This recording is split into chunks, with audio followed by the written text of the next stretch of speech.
नमस्कार, मैं हूं इंद्र मोहन। दिल्ली में कोरोना संक्रमण के मामले लगातार बढ़ रहे हैं। केंद्र सरकार, राज्य सरकार, एमसीडी के बीच अभी तक तालमेल की भी कमी दिख रही है। तो वहीं अब सुप्रीम कोर्ट ने भी दिल्ली सरकार पर थोड़ी सख्ती दिखाई।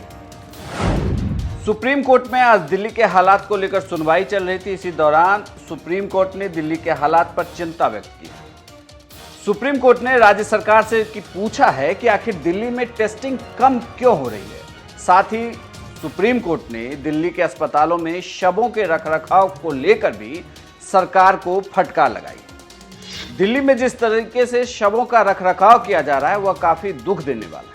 इस दौरान सुप्रीम कोर्ट ने कहा है कि दिल्ली में कुछ दिक्कत है क्योंकि टेस्टिंग अब 7,000 से कम होकर सिर्फ 5,000 तक पहुंच गई है, जबकि संक्रमण के मामले रोज बढ़ते जा रहे हैं। सुप्रीम कोर्ट ने दिल्ली सरकार से पूछा है कि आपने टेस्टिंग क्यों घटा दी है। मुंबई और चेन्नई जैसे शहरों ने टेस्टिंग बढ़ा दी और आज 15 से 17,000 टेस्ट रोज कर रहे हैं, लेकिन दिल्ली की सरकार सिर्फ 5,000 टेस्टिंग ही करा रही है। सुप्रीम कोर्ट ने यह भी कहा कि जब देश में कोरोना वायरस के मामले रोज 10,000 से ज्यादा आ रहे हैं तो समझ में नहीं आ रहा कि दिल्ली सरकार ने टेस्टिंग घटाने का फैसला क्यों किया।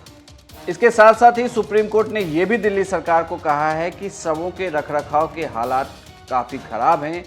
परिवार के लोगों को मौत की जानकारी भी नहीं दी जा रही है। दरअसल जब यह सुनवाई चल रही थी तो सॉलिसिटर जनरल ने सुप्रीम कोर्ट को बताया है कि केंद्र सरकार की ओर से शवों को लेकर गाइडलाइंस जारी की गई। साथ ही सॉलिसिटर जनरल ने यह भी कहा कि मरीजों के इलाज को लेकर सरकारों के द्वारा काम किया जा रहा है, लेकिन शवों को लेकर जो दिल्ली के हालात हैं वो काफ़ी भयावह है। सुप्रीम कोर्ट ने कहा कि केंद्र सरकार की गाइडलाइंस के बाद भी अगर राज्य इन्हें लागू नहीं कर रहे हैं तो केंद्र सरकार क्या कर रही है। अगर बेड हैं तो फिर सरकारी अस्पतालों की स्थिति ऐसी क्यों है कि जनता को अभी भी बेड उपलब्ध नहीं हो रहा।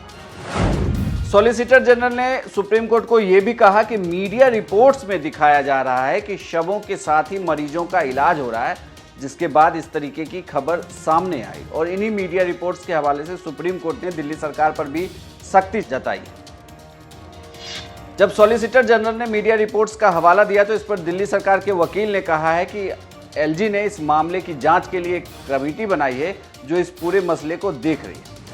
इस मामले में अब सुप्रीम कोर्ट ने दिल्ली, महाराष्ट्र, तमिलनाडु और बंगाल की सरकार को भी नोटिस जारी किया है, जिसमें सरकारी अस्पतालों की स्थिति को लेकर सवाल उठाए गए।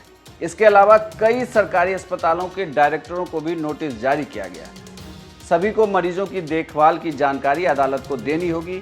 इसके अलावा अदालत ने केंद्र को भी नोटिस जारी करते हुए एक विस्तृत जवाब मांगा है, जिसमें मरीजों की देखभाल की पूरी गाइडलाइंस दी जाए।